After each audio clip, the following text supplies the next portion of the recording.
kulanti wacan daawadayaasheena Facebooka ku soo dhawaada kulan gaar ah oo madaxweyne Farmaajo uu idinla yeelanayo oo su'aalihiina ku soo weydiinaysaan waxaanu idinka ballan qaadnay in uu toos noqon doono kulankan wuxuu noqonayaa mid sii duuban balse su'aalihiina ayaynu madaxweynaha hor dhigi doonaa waa maasanta inaad naga ogolaatay inaad dadka la hadasho waa dhawahay sidee dareemay inaad shacabka la hadasho si toos ay ku daawanayaan su'aalahan ay ka jawaabayaan waa ku faraxsan waxaan ka bilaabaynaa Cabdigeesi oo ku sugan Boorama wuxuu leeyahay madaxweyne Farmaajo waxaan weydiin lahaa maxaa idinkaga qorshaysan wadahadaladii Somaliland mise jirtaa inaad gudaha dalka ku heshiinaysaan بسم الله الرحمن الرحيم عبد الجيسي وكما تسيني سؤال شيسا قيمة بدن إن الصومالي runtii waa isu baahan tahay waxaan dad walaah waxaan aaminsanahay inaan dib u bilaabayno ama dib u soo celinayno wada hadaladii labada maxaan ku raahdaa dhinac in si fiican inaan dib u soo celinayno annagoo runtii aaminsan inaan labada dhinacba aan naga tahay daacad in dadkeena aan mas'uulka ka nahay oo walaalaha ah sidii aan mustaqbalkooda aan uga shaqeyn lahayn maxaa yeelay dalkan Soomaaliya waa dal runtii dadkiisu ay walaalo yihiin oo aan iswada leenahay oo waxba lagu kala duwanayn kala maqnaashaheenu waxay noo tahay runtii dib u dhac waa taas dhalinyaradu ay badda kulligood ay maaragtay nafta ka raadinayaan waxaan aaminsanahay haddii dalkaani uu isu yimaado oo dadka Soomaaliyeed oo waalaha ah ay maxaan ku raahdaa isu yimaadaan oo danahooda ka wada hadlaan oo u daneeyaan caruurtooda mustaqbalka iyo dadkooda u daneeyaan iyo waxaan aaminsanahay in meel dhexe la isugu imaan karo oo aan aaminsanahay keeni kara soo dhawaasho maxamed caalin oo jooga magaalada Balidii ee ka tirsan gobolka Togdheer wuu ku salaamayaa saddex su'aalood uu ku weydiiyey mid ka mid ah soo qaadan doonaa wuxuu leeyahay waxaan ognahay kooxda shabaab inaad awood ku maquulin weydeen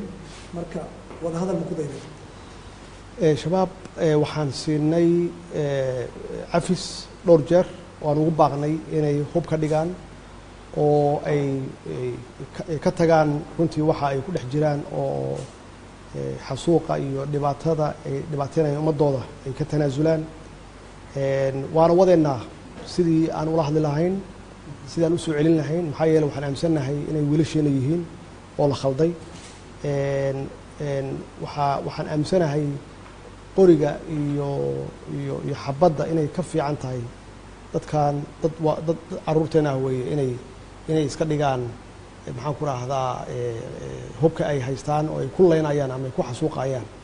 dadkooda ama ay ku burin hadday noo yimaadaan waxaan ugu baaqnay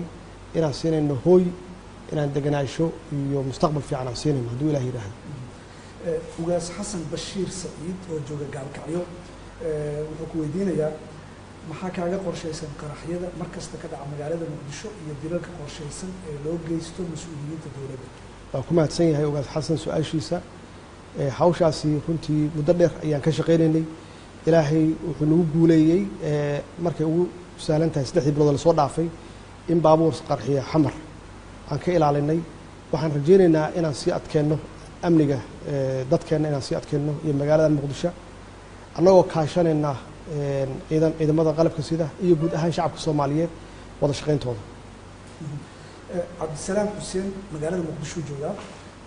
wuxuu ku weydiinayaa mudane madaxweyne maxaa kaaga qorshaysan kala qaybsanaanta magaalada Muqdisho iyada oo dawladdu ay ka taliso laga bilaabo wadada wadnaha ilaa ex control balcad bulshada ku nool ma haystaan wax adeeg dawladeed ah xitaa amni fiican gudoomiyaasha degmooyinka goobahaas maxaad u sheegi lahayd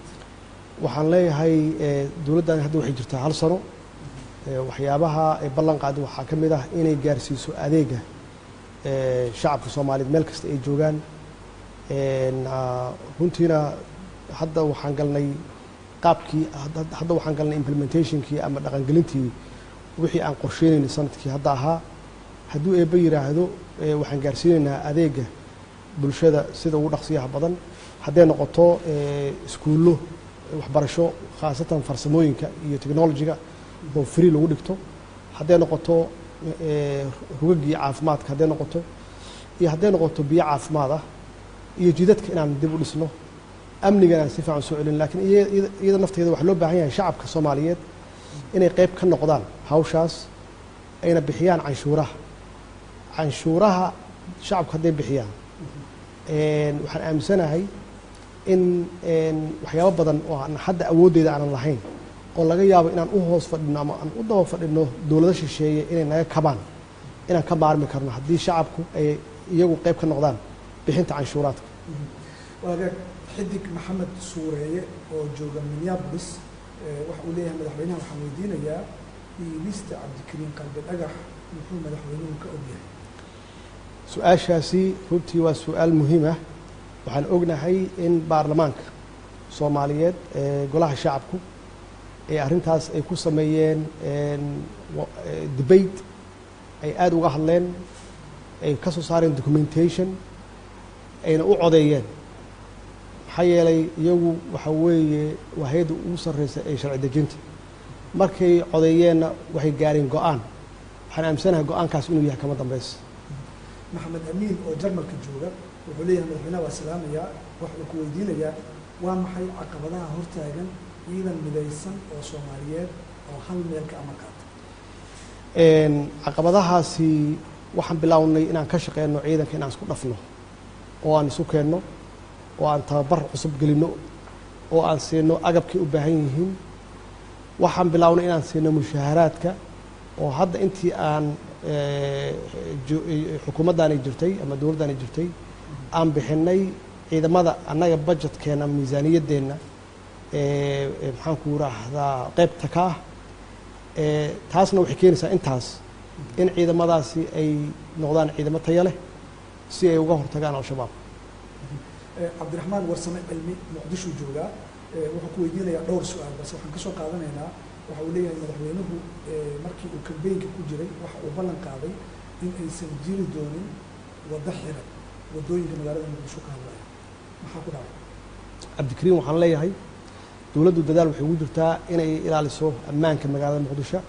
ilaahay baa nafta ilaaliya inaan xaqiijinno dadka Soomaaliyeed ee magaalada ka shaqeysta inay xaafadooda ugu noqdaan si nabad ah marka in la kala doorto xoogaa yaroo dhib ah iyo jid xirnaansho iyo in la kala doorto qarax joogto ah insha Allah hadduu ilaahay raado iyada naftigeeda waa ka gudbaynaa waxaanan xaqiijinaynaa in magaaladu isku furanto ammaankeedana uu ku soo noqdo hadduu eebba yiraahdo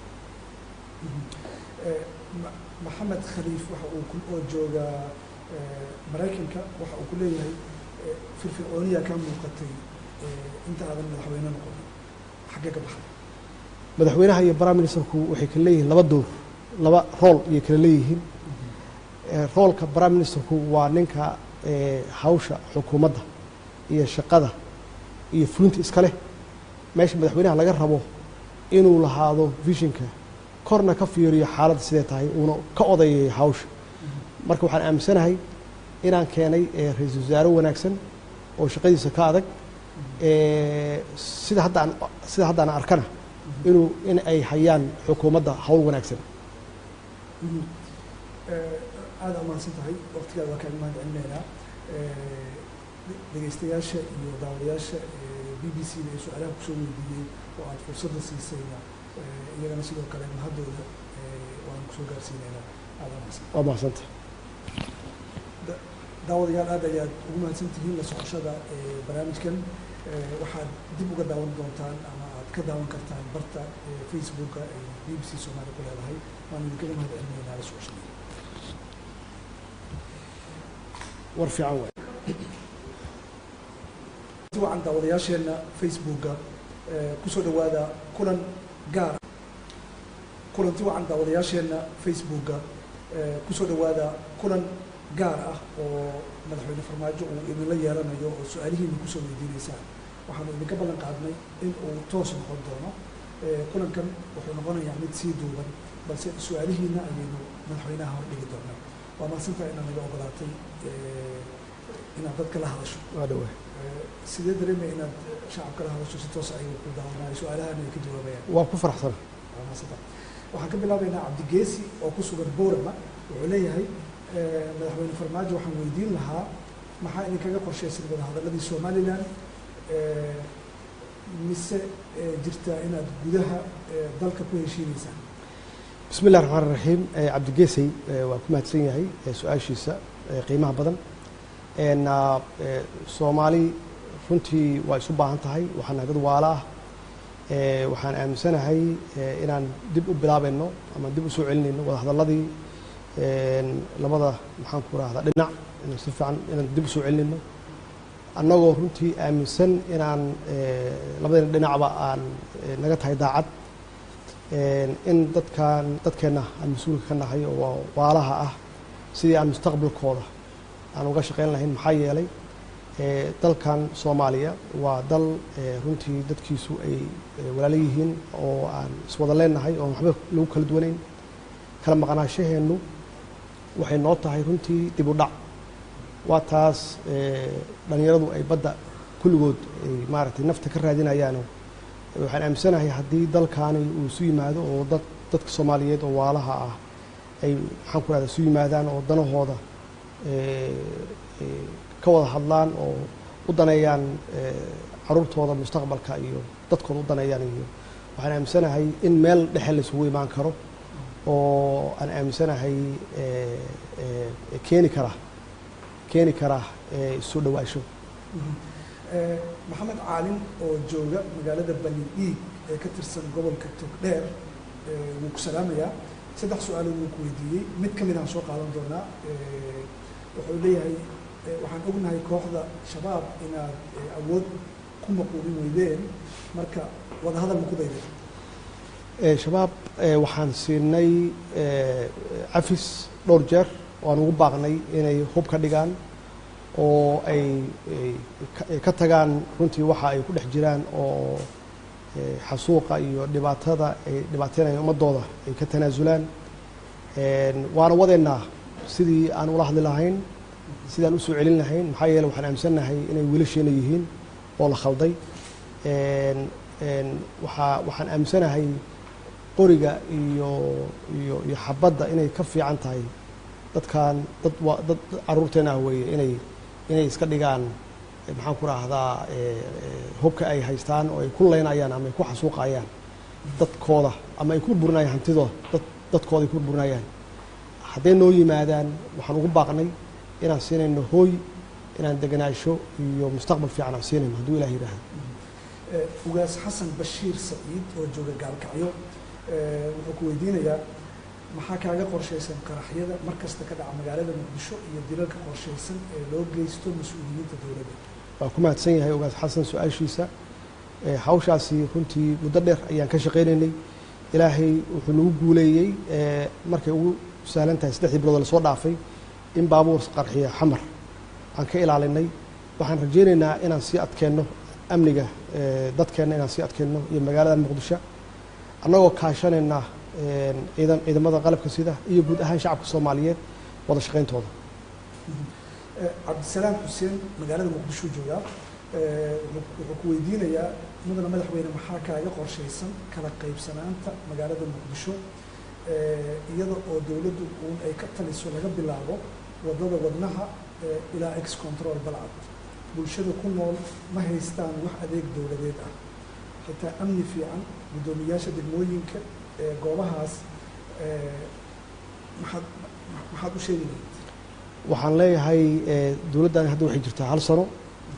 waxyaabaha ay ballan qaadi waxaa ka mid ah inay gaarsiiso adeega shacabka soomaaliyeed meel kasta ay joogaan runtiina hadda waxaan galnay qaabkii hadda waxaan galnay implementationkii ama dhaqangelintii wixii aan qorsheynaynay sanadkii hadda ahaa hadduu eebba yidhaahdo waxaan gaarsiinaynaa adeega bulshada sida ugu dhaqsiyaha badan hadday noqoto iskuullo waxbarasho khaasatan farsamooyinka iyo technology-ga oo free lagu dhigto hadday noqoto rugagii caafimaadka hadday noqoto iyo hadday noqoto biyo caafimaad ah iyo jidadka inaan dib u dhisno amnigana si fiican soo celin laakiin iyada nafteeda waxaa loo baahan yahay shacabka soomaaliyeed inay qayb ka noqdaan hawshaas ayna bixiyaan canshuuraha shacabku hadday bixiyaan waxaan aaminsanahay in waxyaabo badan oo aan hadda awooddeeda aanan lahayn oo laga yaabo inaan u hoos fadhino ama aan u daba fadhino dowlado shisheeye inay naga kabaan inaan ka maarmi karno haddii shacabku ay iyagu qayb ka noqdaan bixinta canshuuraadka. waagaag xidig maxamed suureeye oo jooga minneapolis waxa uu leeyahay madaxweynaha waxaan weydiinayaa dhiibista cabdikariin qalbi dhagax muxuu madaxweynuhu ka ogyahay? su-aashaasi runtii waa su-aal muhiim ah. waxaan ognahay in baarlamaanka soomaaliyeed golaha shacabku ee arrintaas ay ku sameeyeen debate ay aada uga hadleen ay ka soo saareen documentation ayna u codeeyeen maxaa yeelay iyagu waxa weeye waa hay-adda ugu sarreysa ee sharci dejinta markay codeeyeenna waxay gaareen go-aan waxaan aaminsanahay go-aankaas inuu yahay kama dambaysa. maxamed amiin oo jarmalka jooga wuxuu leeyahay madaxweynaha waa salaamayaa waxa uu ku weydiinayaa waa maxay caqabadaha hortaagan ciidan midaysan oo soomaaliyeed oo hal meel ka amar qaata? caqabadahaasi waxaan bilaawnay inaan ka shaqeyno ciidanka inaan isku dhafno oo aan isu keenno oo aan tababar cusub gelinno oo aan siino agabkay u baahan yihiin. waxaan bilaawnay inaan siino mushaaharaadka oo hadda intii aan xukuumaddaani jirtay ama dowladdaani jirtay aan bixinay ciidamada annaga budgetkeenna miisaaniyaddeenna maxaan ku raahdaa qaybta ka ah taasna waxay keenaysaa intaas in ciidamadaasi ay noqdaan ciidamo tayo leh si ay uga hortagaan al-shabaab. cabdiraxmaan warsame cilmi muqdisho joogaa wuxuu ku weydiinayaa dhowr su-aal balse waxaan ka soo qaadanaynaa waxa uu leeyahay madaxweynuhu markii uu kambeynka ku jiray waxa uu ballan qaaday in aysan jiri doonin waddo xiran waddooyinka magaalada muqdisho ka hadlaya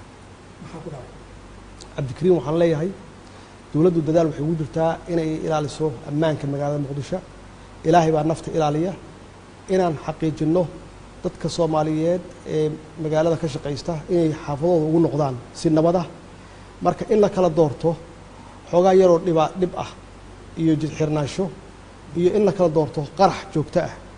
insha allah hadduu ilahi yirahdo iyada naftigeeda waa ka gudbaynaa. waxaanan xaqiijinaynaa in magaaladu isku furanto ammaankeedana uu kusoo noqdo hadduu eeba yiraahdo. maxamed khaliif waxa uu oo jooga maraykanka waxa uu ku leeyahay firfircooniya ka muuqatay inta aadan madaxweyne noqon xaggee ka baxday? madaxweynaha iyo prime ministerku waxay kala leeyihiin laba rool ayay kala leeyihiin. roolka prime ministerku waa ninka hawsha xukuumadda iyo shaqada iyo fulinta iska leh. meesha madaxweynaha laga rabo inuu lahaado visionka korna ka fiiriyo xaaladda sidee tahay uuna ka odayeeyo hawsha. marka waxaan aaminsanahay inaan keenay ra-iisul wasaare wanaagsan oo shaqadiisa ka adag sida hadda aan arkana in ay hayaan xukuumadda hawl wanaagsan. aada umahadsan tahay waqtigaada waa kaaga mahad celinaynaa. dhegeystayaasha iyo daawadayaasha b b c da ee su-aalaha kusoo weydiiyey oo aada fursadda siisayna iyagana sidoo kale mahadooda waan kusoo gaarsiinaynaa. aada umahadsan. waa mahadsanta. daawadayaal aad ayaad ugu mahadsan tihiin la socoshada barnaamijkan. waxaad dib uga daawan doontaan ama aad ka daawan kartaan barta facebooka ay b b c soomaali ku leedahay. waan idinkaga mahad celinaynaa la socoshada. war fiican waay.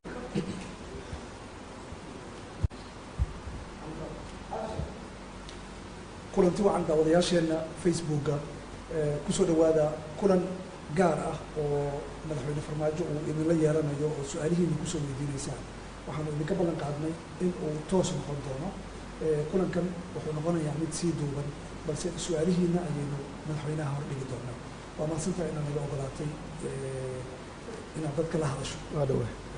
sidee dareemaya inaad shacabka la hadasho si toos ayagu ku daawanayo su-aalahan ay ka jawaabayaan? waa ku faraxsana. waa mahadsantahay. waxaan ka bilaabaynaa cabdigeesi oo ku sugan boorama wuxuu leeyahay madaxweyne farmaajo waxaan weydiin lahaa maxaa idinkaga qorshaysan wadahadaladii somalilan mise jirtaa inaad gudaha dalka ku heshiinaysaan? بسم الله الرحمن الرحيم عبد الجيسي وكما تسيني سؤال شيسا قيمة بدن إن الصومالي runtii waa isu baahan tahay waxaan dad waala waxaan aaminsanahay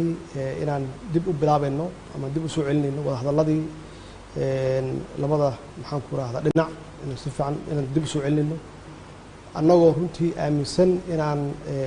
labada dhinacba aan naga tahay daacad in dadkeena aan mas-uulka ka nahay oo waalaha ah sidii aan mustaqbalkooda aan uga shaqayn lahayn maxaa yeelay dalkan Soomaaliya waa dal runtii dadkiisu ay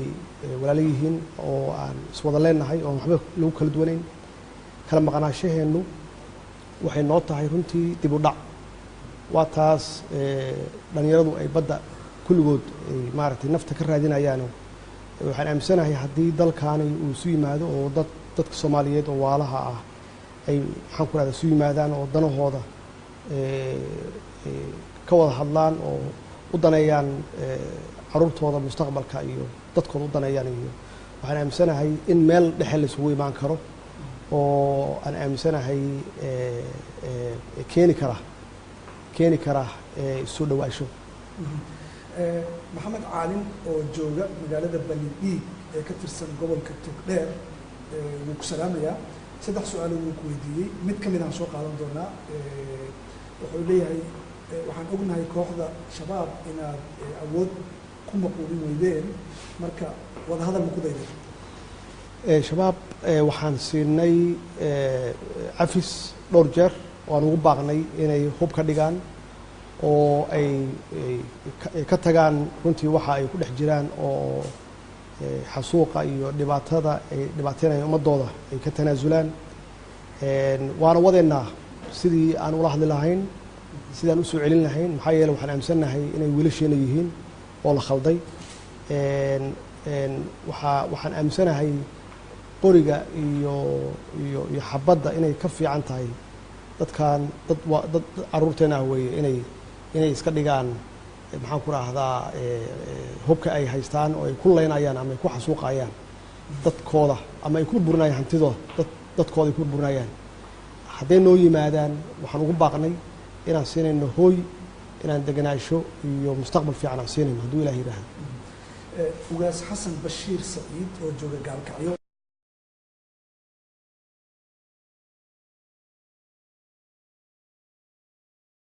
loo geysto mas-uuliyiinta dowladda. waa ku mahadsan yahay ugaas xasan su-aashiisa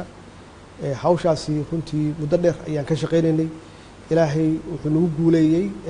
markay ugu sahlan tahay 3 bilood la soo dhaafay in baabuur qarxiya xamar aan ka ilaalinay waxaan rajaynaynaa inaan sii adkeenno amniga dadkeena inaan sii adkeenno iyo magaalada Muqdisho annagoo kaashanayna ciidamada qalabka sida iyo guud ahaan shacabka Soomaaliyeed wada shaqayntooda. cabdisalaam xuseen magaalada Muqdisho jooga wuxuu ku weydiinayaa mudane madaxweyne maxaa kaaga qorshaysan kala qaybsanaanta magaalada Muqdisho iyada oo dowladdu ay ka taliso laga bilaabo wadada wadnaha ilaa ex control balcad bulshada ku nool ma haystaan wax adeeg dowladeed ah xitaa amni fiican guddoomiyaasha degmooyinka goobahaas maxaad u sheegi lahayd?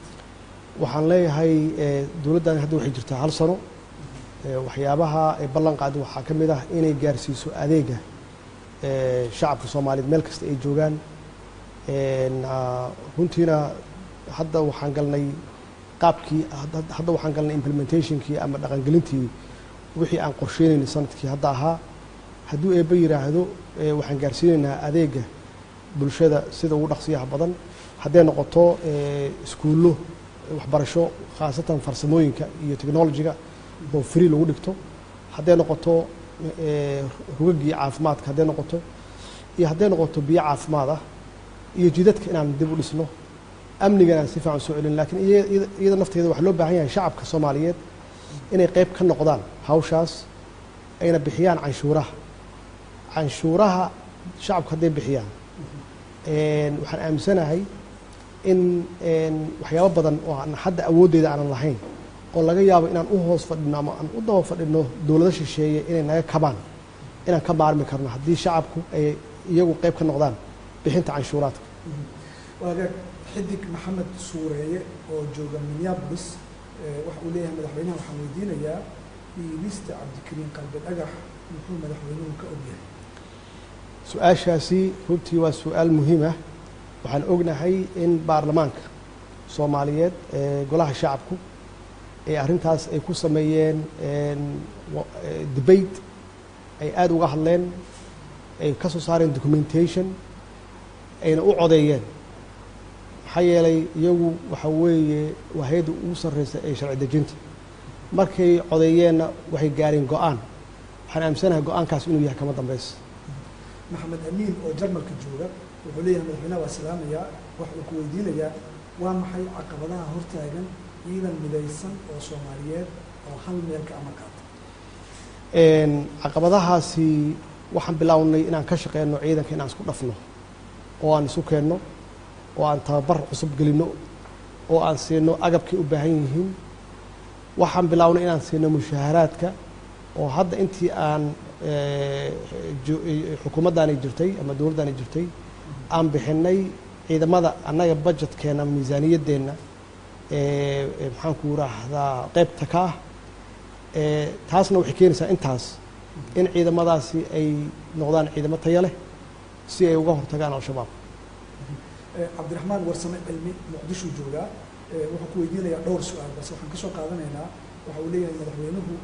markii uu kambeynka ku jiray waxa uu ballan qaaday in aysan jiri doonin waddo xiran waddooyinka magaalada muqdisho ka hadlaya, maxaa ku dhacay? cabdikariin waxaan leeyahay dowladdu dadaal waxay ugu jirtaa inay ilaaliso ammaanka magaalada muqdisho. ilaahay baa nafta ilaaliya. inaan xaqiijinno dadka Soomaaliyeed ee magaalada ka shaqaysta inay xaafadooda ugu noqdaan si nabad ah. marka in la kala doorto xoogaa yaroo dhib ah iyo jid xirnaansho iyo in la kala doorto qarax joogto ah, insha allah hadduu ilaah yiraahdo iyada naftigeeda waa ka gudbaynaa. waxaanan xaqiijinaynaa in magaaladu isku furanto, ammaankeedana uu ku soo noqdo hadduu eebba yiraahdo. maxamed khaliif waxa uu oo jooga Maraykanka waxa uu ku leeyahay firfircooniya ka muuqatay inta aadan madaxweyne noqonin, xaggee ka baxday? madaxweynaha iyo prime ministerku waxay kala leeyihiin laba door, laba rool ayay kala leeyihiin. roolka prime ministerku waa ninka hawsha xukuumadda iyo shaqada iyo fulinta iska leh. meesha madaxweynaha laga rabo inuu lahaado visionka, korna ka fiiriyo xaaladda sidee tahay, uuna ka odayeeyo hawsha. marka waxaan aaminsanahay inaan keenay ra-iisul wasaare wanaagsan oo shaqadiisa ka adag. sida